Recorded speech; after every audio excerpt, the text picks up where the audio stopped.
Where else would you rather be? I'm Paul Clifford, CEO of the Penn State Alumni Association. Welcome to the People of Penn State. Each week on the podcast, you can expect to hear the voices of Penn Staters talking about what they're passionate about, and you can expect to feel the pride and the power of the Penn State network. The People of Penn State podcast can be found on Apple Podcasts or your podcast app of choice. Subscribe and give us ratings. Ratings and reviews are the best way to help others find the People of Penn State and the great stories that we have to pass along to you, like the one we have today. Today on the show, we are joined by Dawn L. Manning. She is currently working as the executive in charge over numerous projects at Westbrook Media, which is Will and Jada Smith's production company.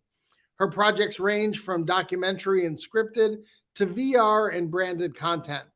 She's a native of Baltimore, Maryland, and a graduate of the Pennsylvania State University, holding a degree in film and video production with a minor in theater history.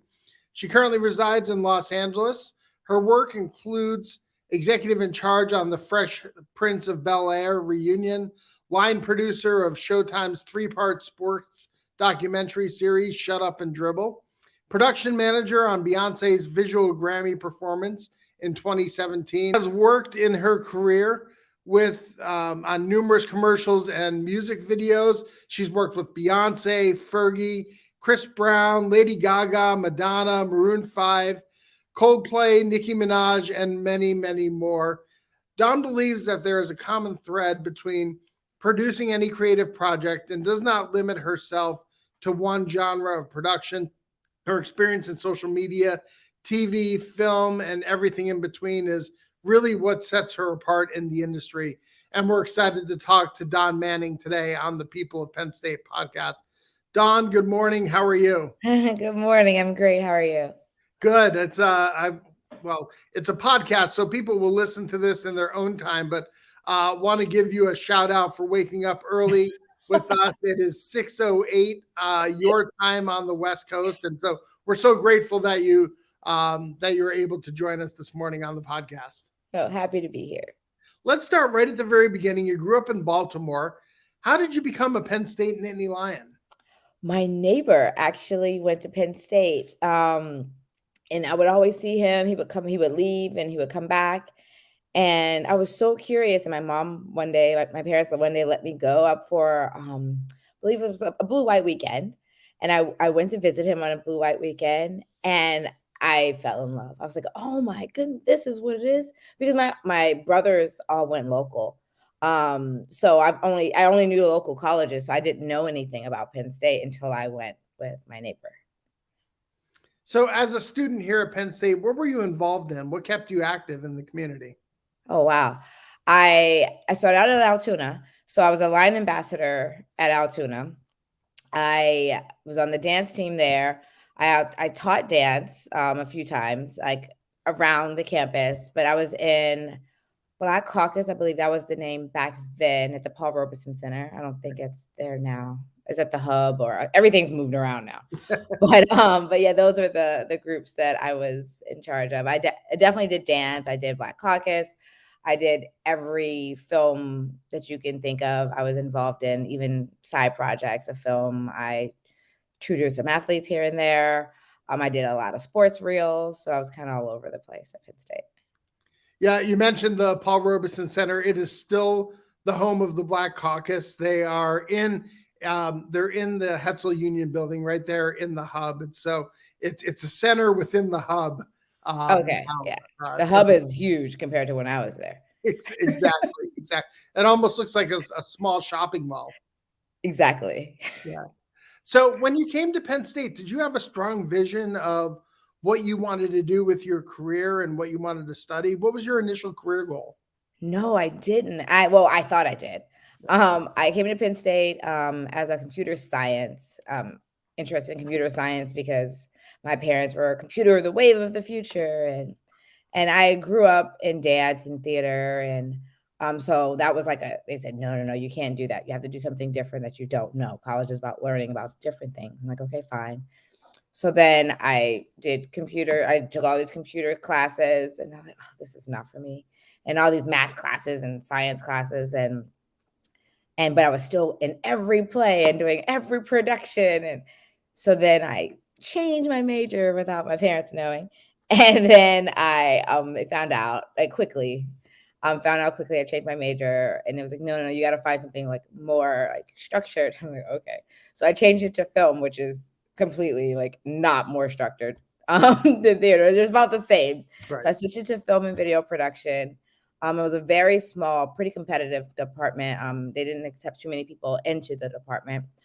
So I was very thankful to get in, and I was able to get into film. And that's kind of how I was able to. I remember I had a professor named Simon, and he was just like really, really like made me feel that I could do it. So that's kind of how I got my way into that department.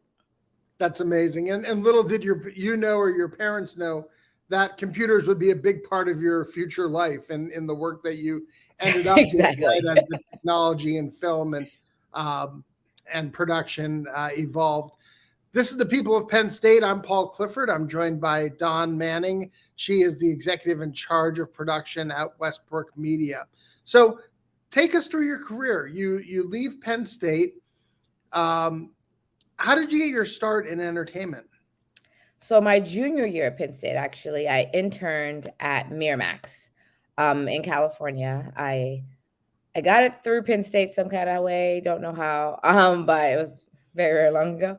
But I got an internship, and well, no, I got an internship interview. Take that back. But I didn't tell anybody it was just an interview. So I went out to California with all my bags, and I was like, okay, you have to land this, because if you don't, you're out here with a place and your parents think you got this internship. So I came out here and I interviewed for the internship, and I told them pretty much that like I have to get this because this is what I have to do this summer. And it was so I ended up getting the internship because they were pretty impressed that I came out here on the whim.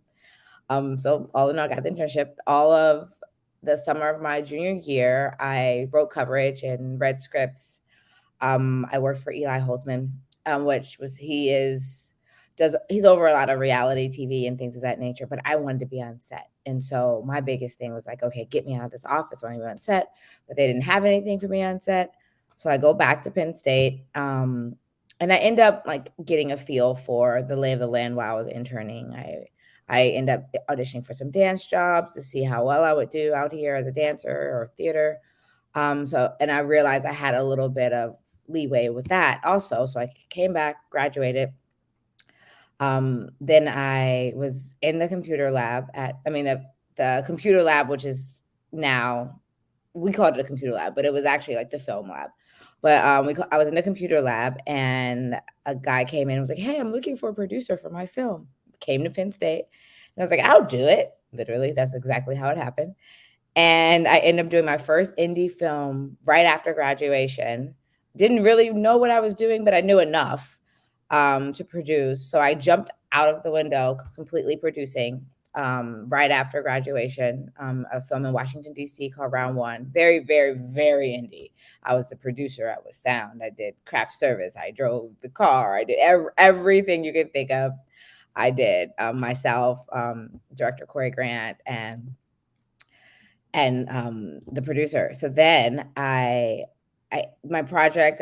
Then I was like, okay, I have to move to Los Angeles. And then I auditioned for the Wizards, thinking I was just taking a class with the Wizard cheerleaders. End up landing the cheerleader position at the Washington Wizards. So I stayed for another year, and I cheerlead for the Wizards while I'm doing like indie films. I'm working with Howard University students, just doing as much as I can. Then I moved to Los Angeles, and needless to say, after 9/11, so that kind of like put a pause into my move. Then I decided to move to Los Angeles, and I could not find a production job, like at all. Like I could not find a job to save my life. Working, and I didn't want to go back to Miramax because I did not want to sit in the office. I wanted to be on set. So I started to do my own projects. I would slowly put up postings saying, hey, I'm a producer. I'll produce your project for little to no money. And those projects just got bigger and bigger and bigger. And word of mouth happened. And I would just and I would find mentors along the way. And that's kind of how I got my start. I never PA'd, I never coordinated. I would never say that. I would never advise anyone to do that. Right. But that's kind of how I started because no one ever gave me a shot. So that was kind of me giving myself a shot. And coming from Penn State, I had this arrogance that I could do it. So I had this like, oh, whatever. I'm from Penn State. Literally, I was like, oh, I went to Penn State. I know how to produce. So I had that arrogance that comes with a lot of graduating from Penn State that actually helped because I did it. And that's kind of how I got my start. Yeah, it's humble confidence, right? It's Yeah.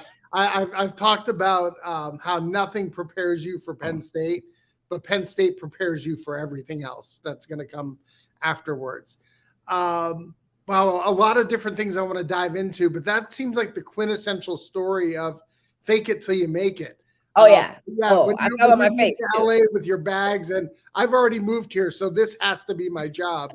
That is quintessential fake it till you make it. Yes.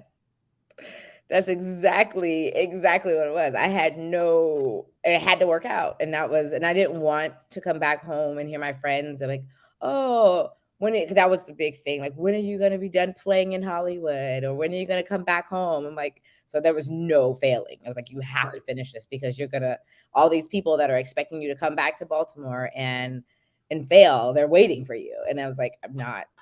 So I made sure it had to happen. So I want to dive I didn't intend to go in this direction, but you mentioned that you were a cheerleader for the Washington Wizards. If I'm thinking about the timing, was that the Michael Jordan era with the Washington Wizards? So Jordan was actually our boss. He actually was on the deciding team. Like, he was on the judges to decide whether we would actually make the team or not. So that was a pretty cool year because I was first time Wizards, and LeVar Arrington, which was in my class, was on the Redskins for the first time, like his first year in the NFL. So we were both like Penn Staters that were on Washington teams together. So it was cool. We were friends. So we would go to each other's games. That's amazing. I remember after LeVar's playing career was done, he got into radio, and his radio show was like must listen because you had to listen to see what crazy thing LeVar was going to say. He's still doing it, so it was great. He still is. Any good Michael Jordan stories that you could share? No, I mean, really, we just to see him around the office. It was kind of like a weird, like, oh wow, that's Jordan. He's kind of our boss. Like, it was like a little joke that he was our boss, but it was like he picked us and then he disappeared, and then it was more of us performing and things of that nature. He wasn't like involved in like the dance, the choreography, or anything like that. As I think about your career, I see so many different intersections between sports and entertainment and music. Talk about kind of where all of those interests come from, and how they seem to make sense to you in your career. Well, when I was at Penn State, I used to edit highlight reels for my friends that played football. So, and then also going to Penn State, you're just naturally going to watch and love college football. Like that's just a part of being at Penn State. And so when I left Penn State, I knew a lot about documentary film, and I knew that was the one way that I could possibly produce things without tons and tons of money. Is just to start documenting things myself, or just making it very docu. And so that's kind of how I started in the documentary world, because Penn State gave me my first documentary project with the Four Diamonds Fund for Thon. And then, so when I come here, I started doing little docs here and there. But then when Vice World of Sports came into my lap, I didn't start off with Vice World of Sports. I started off with another department at Vice. And I kept saying, like, if I'm going to work here, I need to work there. I wanted to work with sports because to me, that's just a universal passion it's like dance and music. It's just universal. So that's kind of how I got into Vice World of Sports. And one of the people at Vice, one of the directors at Vice, was up for a job with Will Smith. And that's kind of how I got pulled into that one. So all my jobs connect. Like my first giant film in Los Angeles happened to be the director from the first job that I hired him to shoot when I was at Penn State, when I got asked to do that, produce that one project when I was just in the computer lab. And so that director came to Los Angeles and hired me to do Dysfunctional Friends, which was my first feature in Los Angeles. But that goes back to when I met him back when I was in Maryland. So, and then that job led to another job. Every job I've met people from to lead to another job. So that's kind of how my career progressed. That's amazing. It's a testimony to the power of the Penn State network as well. Oh, yeah. How it started at Penn State, but then continued throughout your career. I don't want to get into the things I'm interested in. I'm here to help you tell your story, but Dysfunctional Friends with Terrell Owens had to be crazy. That was a very, very fun project. It was stressful because it was all of our first features. So we all cut our teeth together and we were literally in the trenches. We hardly any sleep. We did it in 2 weeks, actually like 10 days. Like 10 days, that all-star cast. Terrell was great, like hilarious, funny. I remember afterwards I would like run into him in the supermarket, like, hey, you got any more jobs? Let's do some more movies. Like he was a pleasure to work with. He was fun, he was funny. The whole cast, everyone was great. Meghan Markle was in it, which was like even crazier to today. She's where she is now. So it was just a very fun cast of people. Now we're sitting here, we're talking, we're about kind of your path into this amazing career that you have grown from yourself, which grew out of your Penn State experience. But I'm not so naive to think that it was always a path without bumps along the way. You're an African American female working in entertainment. When you talk to women who are looking to go down the path that you went down, what's the advice that you give to them, or what are the experience that you share that you encountered that helps them to navigate those? Wow. Okay. So that was very bumpy because, like I said in the beginning, I was always been held back to stay in the office. Like, oh, no. Well, and the guys would go, and usually the white males would go on set. And if you even look now, there's a lot of sets that are not as diverse. Not my sets. I definitely make sure that our sets are diverse in everything we do. But along the way, I would say I got I've been on sets where they put on the walkie, they put your name and your title, and they just assume I'm a PA or somebody's assistant. And this goes all the way up into like me as still an executive or a line producer or something, like a very big position where I've hired this person. What they don't know is just an email. And so they write my name and they write PA on my walkie, or I'm like, no, I'm not the PA. And I'm nice about it because I do tend to look young on set. I wear a hat and I'm like very like a hoodie. I'm in a Penn State hoodie and a hat. I'm very like, I'm there to work. I'm not all dressed up like most producers. Like I'll get my hands dirty. So on set, I usually don't look like an executive. So I get mixed in with PAs a lot, or sometimes I'm talked like I'm a PA on set.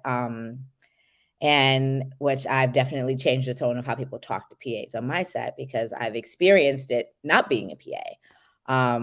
And I would say I've one big experience that I completely remember, like it's like yesterday. I will never forget this because it makes me stronger. I had a producer that I've worked with many, many, many times.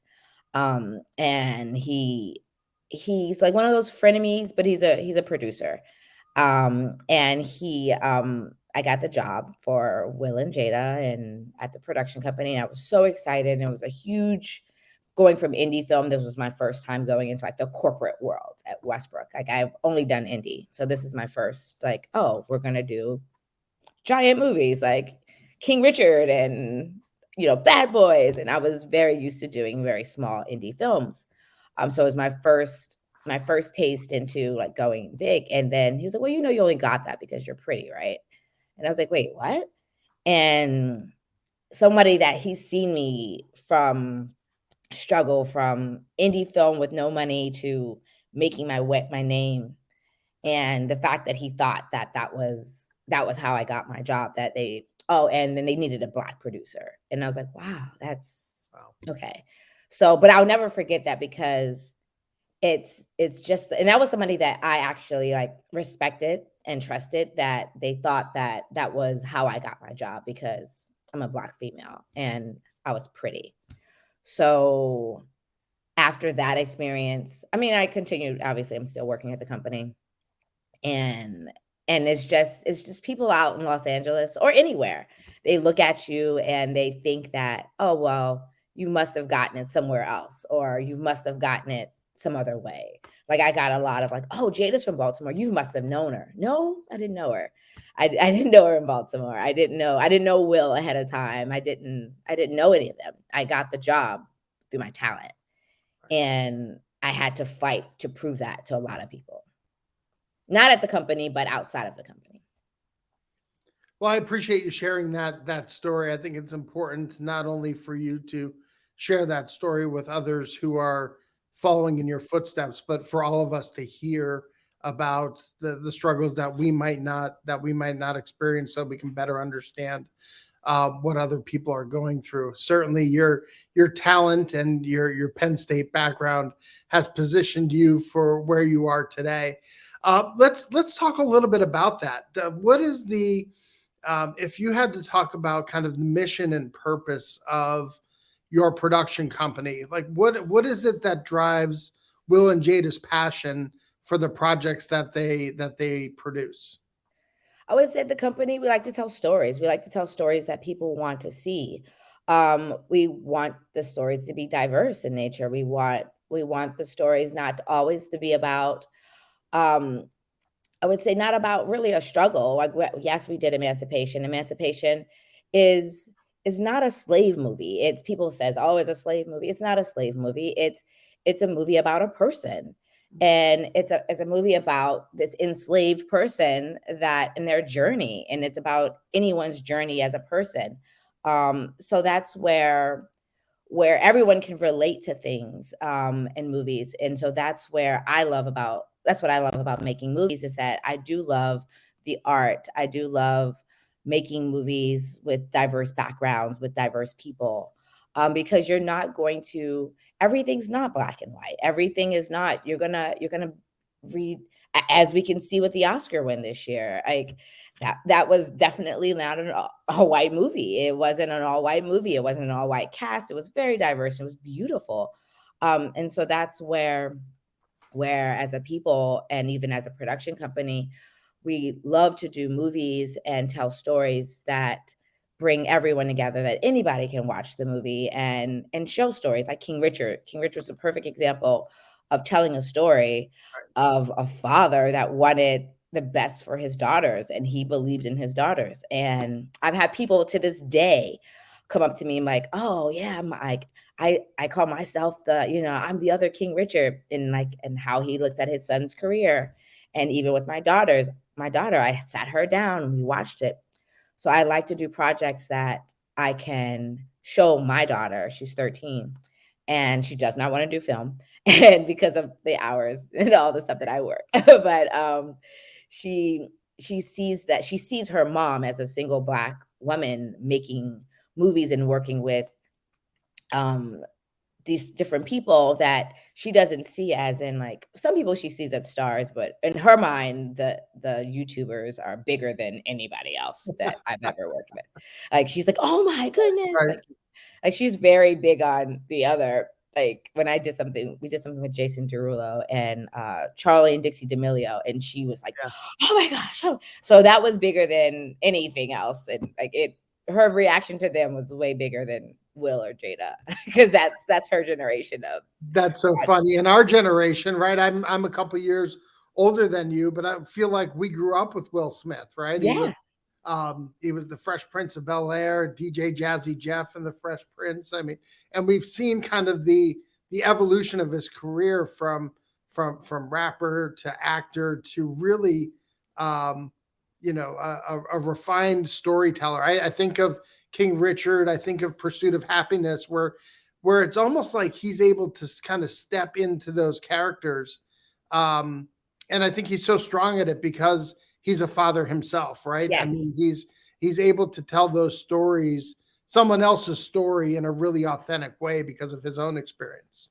Yes. I would say also with at the company, learning about just there was not, it's never limiting. So I got thrown in to do his audiobook, and I'm like, I've never produced an audiobook before. I don't know what to do. I had never even produced a podcast. And we learned how to do it. And that was probably like one of the best experiences out of any movie I've ever worked on, was the audiobook. That was the best experience I've ever had career wise. So a lot of times people think, when they think about what it takes to produce great documentaries, great films, great television shows, that the more money you have, the better it's going to be. But you've been in situations where you've had to work with large budgets, small budgets. Compare and contrast those situations, and talk about some of the different experiences that the lack of resource or an abundance of resources bring to a project. So I would say there are pros and cons. So when you have very little money, you're in a box. You're like, okay, this is what I can this is what I can do. This is how we can make it happen. As a producer, you try not to tell the director no. You try to like word it a different way so they think it's not a no. It's more so like, well, we can do that. We can't really do that, but we can do this. Like you try to you try to work with them, obviously, and not like stifle creativity. But obviously, if you have $5, you're not going to do a car chase scene. So you have to like go within your means. But it's like, okay, well, let's try to do it on a green screen. Like, you try to make it work however you can. So I would say but then you have a lot of money and then you still don't have enough money. So regardless, you never have enough money, no matter if you have millions of dollars or if you have like $100,000, you never have enough money in the production world, because now you have more money. Now you have more people, and you have more insurance, you have more catering, you have more crafty, you have more all the things. Now you have more fringes on your payroll. And then now you're in a different union tier. So because now you have a budget this high, now you have to pay them more. So everything is relative. Like it's like you can have a lot more money, but now you have a lot more things you have to pay for. Yeah. But I would say sometimes when it's properly budgeted, you can have a project that you can actually put all the money on the screen and you can make that project sing. You can watch it grow to the point where it's like, okay, the company made money and everything is where it should be. And we're not like, and that's usually comes with prep. Biggest, in the industry, it says, if you don't prep it, you'll pay for it. Like if you don't prepare for it, it's going to cost you more money, because now you can't negotiate. Now you're like, I need this right now. And then it's like, they're going to charge you top dollar. But if you actually prep for the project and like sit down and actually take your time and do it right, you'll actually make something beautiful, and it won't be rushed. Your crew won't be doing crazy overtime, and everybody will leave the set happy, and it'll be a great environment if it actually is done with like just thought and taking your time and not trying to like rush for a deadline or worry about somebody else. I don't want to compare our industries, right? But I often find that when we have a lower budget for something, or we don't have, a lot of staffing for something, that's when we're a lot of times at our most creative, right? When you're in that box and you have to work with, I think creativity is born out sometimes out of a lack of resources more than the abundance of resources. I agree. My creative team is pretty outstanding. So we will sit and like, oh, we have this commercial we have to do, because it's not just movies and TV, it's everything at the company. So we'll have like a commercial or a branded piece that we have to do. And I'm like, but we only have this. And they're like, okay. And they'll sit there and they'll come back with something that's pretty like, wow, we did this off of this. So it's pretty impressive what they can come up with. When put in those restraints, they can come up with we have some pretty amazing people on our team. This is the People of Penn State. I'm Paul Clifford. I'm joined today by Dawn Manning. She's the executive in charge of production at Westbrook Media. Dawn, we'd like to have a little bit of fun here at the end of the podcast where we throw you some quick hitter questions. So kind of the first thing that comes to mind if you could just kind of give that as an answer, Okay. we'll have a little bit of fun here. So you've worked in a number of different genres. What's your favorite? Narrative features. How about your favorite class at Penn State? Ooh, creative writing. If you could have dinner with anyone, who would it be and why? I would actually take back time and have dinner with my dad. He passed away before I got to where I am today. Oh, wow. And now you're in the foodie capital of the world out there in LA. Where would you take your dad? He would think it's too expensive, but I would I would take him probably to probably crustaceans or Nobu, somewhere on the beach, somewhere near water or lots of fish and seafood. How about throughout your career, your favorite project that you've worked on? Oh, I would say my favorite project is the audiobook, as far as book-wise. And I would say my favorite visual project that I could see I would say it was the Fresh Prince reunion show. That was like watching my childhood, bringing that back to life. Awesome. How about your most unusual "We Are" moment? The unusual, unexpected place where someone yelled "We Are" to you because they recognized you as a Penn State, or you did it in the other direction. I did it. So I remember this. I was with my daughter. She was young, maybe like 6 or 7. And I saw someone in a Penn State sweater, and I'm like, "We are." And they looked at me like I was crazy and didn't say anything. And my daughter, she was like, "You're supposed to say Penn State." and, and they just looked at me. I was like, "You didn't go to Penn State, did you?" They were like, "No." I was like, "Oh, okay." So, but my daughter was like, so like concerned because she knew the answer. Sure. But yeah. How about, I think we know the answer to this one already, but your favorite Penn State sport? Oh, it's football, hands down. I went to the Rose Bowl this year. What's that? I went to the Rose Bowl. Awesome. Yeah. Every time Penn State's there, I'm there. And your favorite flavor of creamery ice cream? Believe it or not, I did not do the creamery when I was at Penn State. Okay. Hardly ever. But now I would say I like Peachy Paterno. Peachy Paterno. That's a favorite here on the podcast. So one last question. You've mentioned your daughter a couple of times. I saw on social media that you are a self-described cheer mom. How is it being on the other side of that sport now, and the kind of the competitive world that it has become? What has that been like for you? So I had no idea what I was getting myself into. I did not know the world of cheer. I had no idea. I put her in it because she danced and she wanted to cheer like on TV. Didn't know. I put her in then, and she started kind of like during COVID, and she's like, it's crazy all-star now. She's on a senior level 4 team, and it's great. I'm a total cheer mom. I come with all the stuff on, and I'm cheering. I'm going through the routines in my head because I'm a dancer also. So I'm like, no, she didn't do that. Like, oh, wait, close your legs and da da da. And I'm like doing the dance in my head, and I get nervous, like I'm about to go on the stage. And then I'm like talking to my daughter, like trying to hype her up. She's like, "Mom, I got it."